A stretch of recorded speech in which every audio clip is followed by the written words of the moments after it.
بسیاری از افراد کویر توی طول زندگیشون به نوعی نقض حقوق اولیه انسانیشون رو تجربه میکنن.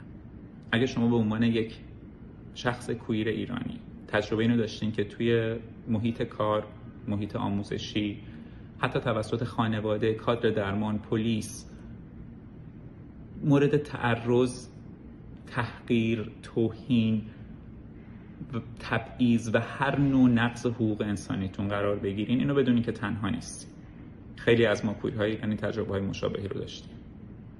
شما میتونین با مراجعه به وبسایت همیشه رنگین کمان این خشونت‌ها رو ثبت بکنین و تا جایی که ممکن باشه از افراد متخصص کمک‌های حقوقی و روانشناسی لازم رو دریافت بکنین. ثبت این روایت‌ها این شانس رو به شش رنگ میده تا بتونه گزارش‌هایی رو تهیه بکنه و به سازمان‌های بین‌المللی مثل سازمان ملل و مثل سازمان‌های حقوق بشری بین‌المللی ارائه بده و توجه اونها رو به نقض حقوق بشر داخل ایران و اون چیزی که داره داخل ایران اتفاق میفته جلب بکنه و با ایجاد فشار بتونه مسئولینی که ناقض حقوقمون بودن رو پاسخگو بکنه. تبعیض و تعرض و خشونت حق هیچ انسانی نیست و به هیچ عنوان قابل توجیه نیست.